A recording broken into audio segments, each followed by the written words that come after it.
ये जो एक काविश हो रही है कि जो आपने बताया, मैंने देखा कि जी ये कोई इनसे कैसे जान छुड़ाई जाए, तो ये जो IPPs हैं जिनके मुआहदे 2031 तक हैं, इस पर तो मुझे बताएं वो क्या स्टोरी है आपकी, और फिर बाद में आते हैं ये असम्बलियाँ तोड़ने की जो बात हो रही है। जनाब मियां शाहिद साहब।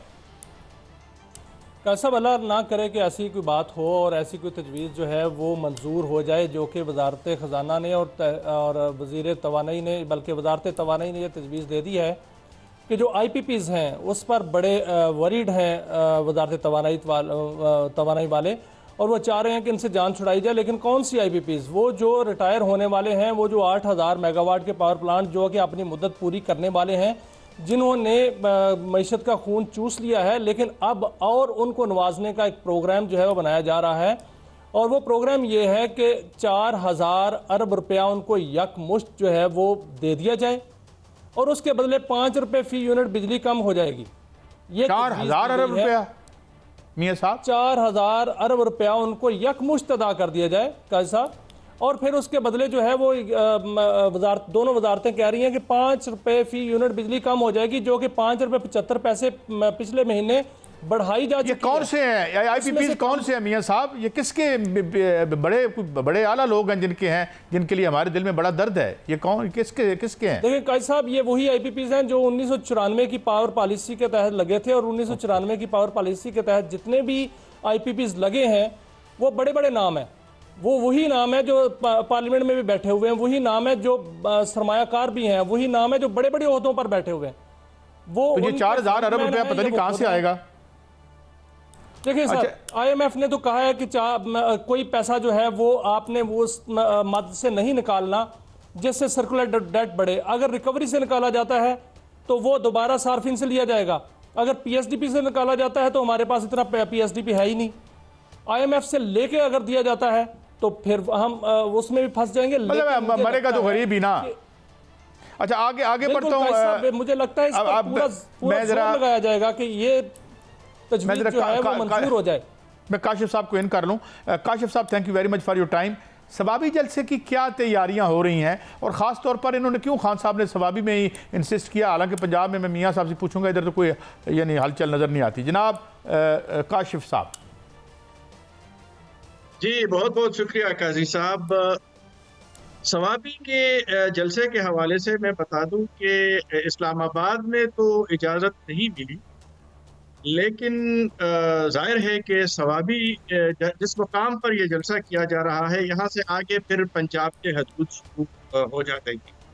और वैसे भी खैबर पख्तूनख्वा में मुख्तलिफ अजला में पाकिस्तान तहरीक इंसाफ और वज़ीर आला अली अमीन खान गंडापुर वो जलसे कर चुके हैं। उन्होंने सवात में जलसा किया, उन्होंने डेरा इस्माइल खान में जलसा किया, सेहरा में जलसा किया, और ये अब सवाबी में जो जलसा होने जा रहा है तो वो अपनी कुव्वत का मुजाहरा करना चाहते हैं। और जो कारकुनों का दबाव है, कारकुनों का मुतालबा है कि बानी PTI की रिहाई के लिए एक दबाव डाला जाए, तो अब जाहिर है कि क्या एक्सपेक्टेशन है काशिफ साहब, क्या एक्सपेक्टेशन है? कितने लोग आ रहे हैं इसमें पार्टिसिपेंट्स, जो उनकी अपनी असेसमेंट है? देखिए काजी साहब, खैबर पख्तूनख्वा में जलसे के हवाले से PTI के लिए ये कोई इशू नहीं है कि लोग आएंगे या नहीं आएंगे। लोग आएंगे, जरूर आएंगे। यहाँ पर मकबूलियत भी बरकरार है, यहाँ पर हुकूमत भी है, अरकान सूबाई असम्बली, कौमी असम्बली, सेनेट के मुतवक्के उम्मीदवारान और सूबाई वज़रा को टास्क किया गया है। जो सेंट्रल डिस्ट्रिक्ट्स हैं जिनमें मर्दान है, नौशेरा है, जासदा है, सवाबी है और पेशावर के लोग को लाया जा रहा है। ये कोई इशू नहीं है। हमारी इतना ये है कि आज के जलसे के 30,000 कुर्सियाँ लगाई गई है, तो ये जो जोर लगाया जा रहा है तो 30,000 तक तो इकट्ठे कर सकते हैं। मसला ये नहीं है। मसला ये है काजी साहब के लोग लाए जा रहे हैं, जो कारकुन है उन कारकुनों को मुतहर्रिक कैसे किया जाए। और खैबर पख्तूनख्वा में जो यहाँ के कारकुन है वो चाहते हैं कि 1 साल पूरा होगा PTI गिरफ्तारी और जेल में रहने। ठीक, अच्छा मैं काशिफ साहब आगे बढ़ता हूँ, मैं दोबारा आपकी तरफ आऊँगा। मियां साहब, एक खबर और है, पीपल्स पार्टी असम्बलियाँ तोड़ने का मशवरा दे रही है, अबूरी गवर्नमेंट की बात कर रही है, तो ये क्या कहानी है मियां साहब? देखिए काजी साहब, एक पॉलिसी होती है जिसको कहते हैं वेट एंड सी, लेकिन यहाँ पर एक पॉलिसी इस्तेमाल की जा रही है कि देखो और वार करो।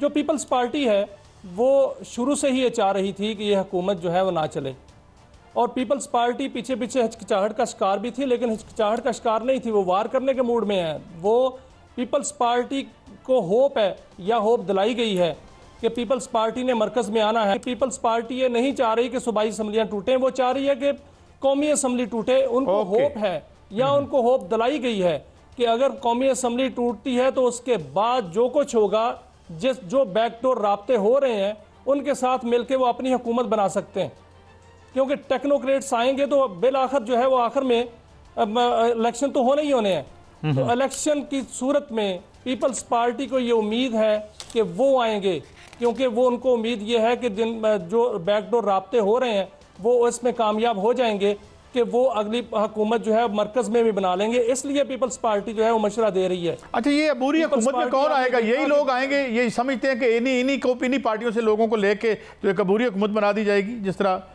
इनको ये उम्मीद है फेडरल गवर्नमेंट में?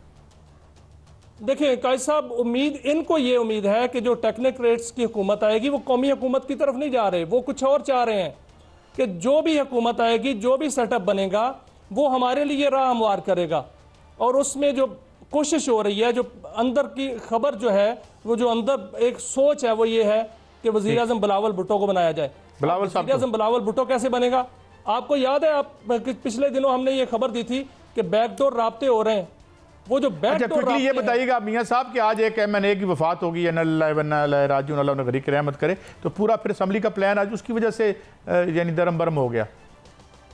बिल्कुल काजी साहब, वो प्लान जो है वो गारत इसलिए हुआ कि आज हर सूरत कौमी असम्बली से भी मंजूर कराया जाना था वो बिल, और सेनेट के इजलास से भी मंजूर कराया जाना था, और रात 12 बजे से पहले उस पर दस्तखत भी होने थे सदर ममलकत की जानिब से, क्योंकि कल जो है वो 6 अगस्त है और 6 अगस्त तक जो है वो सुप्रीम कोर्ट के अहकामात की जो है अमल दरामद करना है उस पर, और कल 6 अगस्त के बाद जो है वो कोई भी एप्लीकेशन जा सकती है कि ये तौहीन अदालत हो गई है। लेकिन उसमें जवाज है उसके पास, इलेक्शन कमीशन के पास, कि 6 अगस्त तक जो है वो बयान हल्फी जमा कराने हैं, उसके बाद हमने इम्प्लीमेंटेशन। अच्छा काशिफ साहब, ये फरमाइए कि आप, चूंकि आप जिस सूबे में हैं वहाँ PTI की गवर्नमेंट है, एक तो क्या खबर है, आपके पास कोई खबर है इस बिल के हवाले से? क्या वो कोर्ट को मूव करेंगे?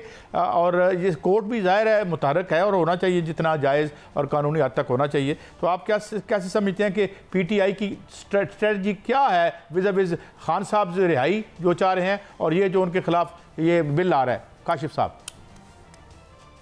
जी बिल्कुल, पाकिस्तान तहरीक इंसाफ या खैबर पख्तूनख्वा हुकूमत के पास अगर इस वक्त कोई रास्ता है या उन्हें किरण नजर आ रही है तो वो सुप्रीम कोर्ट ऑफ पाकिस्तान का यही फैसला है जो गुज़श्ता दिनों दिया गया है, और इसी फैसले से उन्हें उम्मीद वाबस्ता है कि उनके जो अरकान हैं वो भी उनको मिलेंगे, उसके हैं वो भी उनको मिलेंगे, और इसके नतीजे में जो सेनेट इलेक्शन होंगे खैबर पख्तूनख्वा से, वो उसमें भी उनको तकरीबन 8 सीटें उनको मिलेंगी।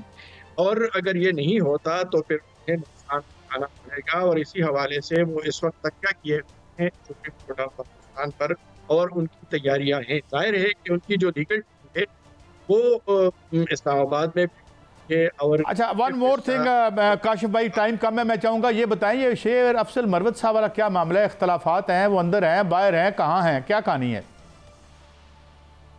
शेर अफजल मरवत साहब जो है इस वक्त बिल्कुल वो क्या कहते हैं ऐसी पोजीशन पर है कि बैरिस्टर गौहर उनके हक में बोल रहे हैं और कुछ लोग उनकी मदद कर रहे हैं।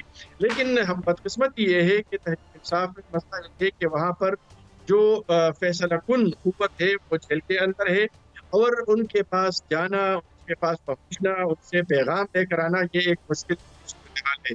लेकिन लगता यही है कि शेर अफजल मरवत को डेडलाइन लगाया जा रहा है, और सिर्फ शेर अफजल मरवत नहीं बल्कि और भी बहुत सारे रहनुमा हैं जिनके हवाले से तैयारियां जारी है।